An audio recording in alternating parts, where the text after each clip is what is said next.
For the first time ever, the illustrious Abuja Continental Hotel hosted the inaugural National Pre-Retirement Summit, an event orchestrated with finesse by Xem Consultants Limited in partnership with notable stakeholders.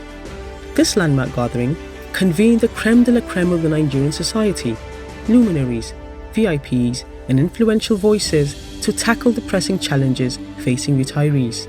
Welcome to the 2024 National Pre-Retirement Summit holding at the Abuja Intercontinental Hotel.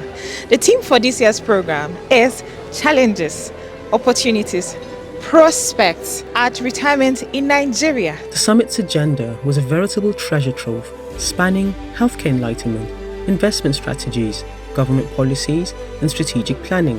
The summit is supposed to give us tools that is going to help people to maximize their retirement. Like I always tell people, there's nothing like retirement. It's a transition. Yeah. You're moving to another phase of your life. So you need to be equipped so that you can maximize that phase. You were once young, and then you have the middle age, and then you are transitioning. The first step is to have the right mindset. That when you are retiring, you are now going to go into something else in the future. And then the second step is planning. What do you want to do? Such programs like this will help people who are about retiring realize that they need to take their health more seriously, because the older you get, the more health issues that will crop up. A resonant mantra echoed throughout the event: retirement is not a death sentence. So all these things are things that one can engage himself or herself after retirement. So it is not a death sentence by any means. I've always wished to be a very happy and rich grandma. And I hope I can share that opportunity and privilege with numerous Nigerians who have committed their most active years, 30 to 35 years in service, working for you and me. This program offers invaluable insights on financial planning, on lifestyle adjustment, healthcare to ensure that you retire with confidence. A lively and engaging panel discussion delved into the heart of the matter. Why do fear and anxiety loom so large as retirement approaches? This fear of retirement is unnecessary. You are loaded with experience, you are loaded with exposure. So why are you afraid of retiring? Why I'm not afraid is I've already planned my retirement, the movement I enter into the core. So I don't leave the retirement at the end of the verge, you understand? So I've already laid down things that I will do, and I believe that, retirement is a version of another life. But me, I'm not nursing any fear. I'm not nursing any fear. Because when you even retire, it takes long for you to collect your money. And it's a genuine fear because of the situation in the country in the first instance, and because of the retirement benefits in most instances, and the fact ultimately the pension. Pension is not easy to come by. To address these concerns, industry experts, civil servants, and top government officials provided a wealth of realistic solutions, offering a beacon of hope and clarity. So investing early and making saving practices as a habit is what I will encourage us to do. We shouldn't wait till one big money comes in. Whatever you have, always earmark as small as it can be for an account that you will deliberately ignore. Every year for the next 35 years, at least for the first 10 years if you didn't know, the remaining 25 years, you should plan your leave to be something you hope to do when you retire. If you make it a habit, when you retire, it's like you didn't transition. If you don't save before this time, it takes long for you to be with the society. You will have problem to entangle yourself with your people, because you have to save. Engage yourself in some meaningful private activities. The public service permitted public servants to engage themselves in agricultural activities.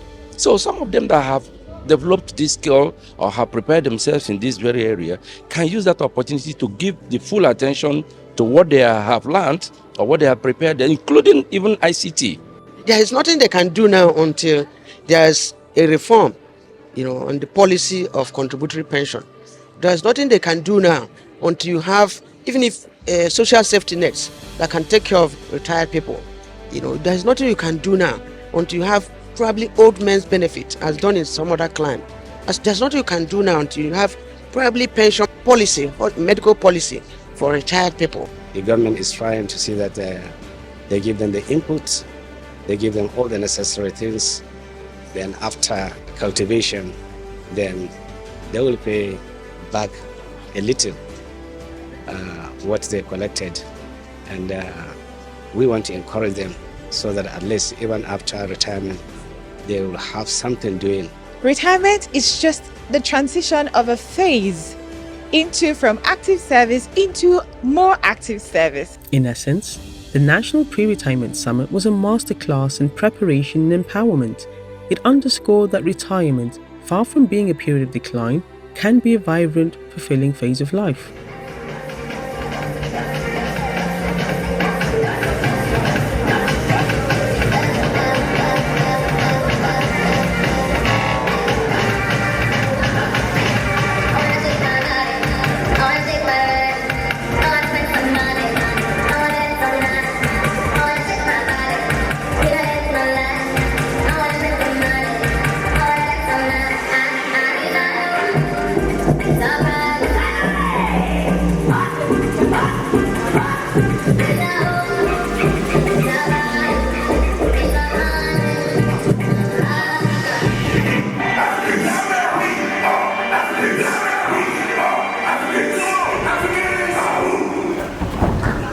We have to move away from the traditional notion that when you retire, you fade away.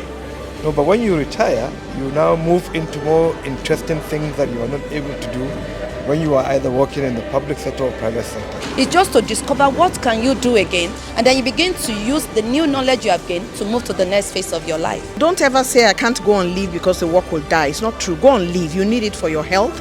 You need it for your own organizational stability. If you go on leave often, you figure out what you want to do when you retire, because it's like 6 weeks of doing nothing. The summit was punctuated by moments of recognition, as awards were bestowed upon those who have significantly championed the cause of retirees. But beyond accolades, the true benefits of attending the National Pre-Retirement Summit became evident. Participants walked away with invaluable insights into transitioning seamlessly into the golden years, armed with knowledge and strategies to navigate this new chapter. I'm so happy to see the turnover of people, those who have 10 years, 5 years, 3 years, even those who have a few months of retirement come for this summit. And I'm also very grateful for the government, especially the Secretary to the Government of the Federation and the Head of Civil Service of the Federation, as well as the President of the Nigerian Labour Congress, for making out time to attend and make significant contribution to this discourse. So I look forward to seeing you in 2025 as we navigate further into opportunities that are prevalent for us at retirement as Nigerians. Thank you very much.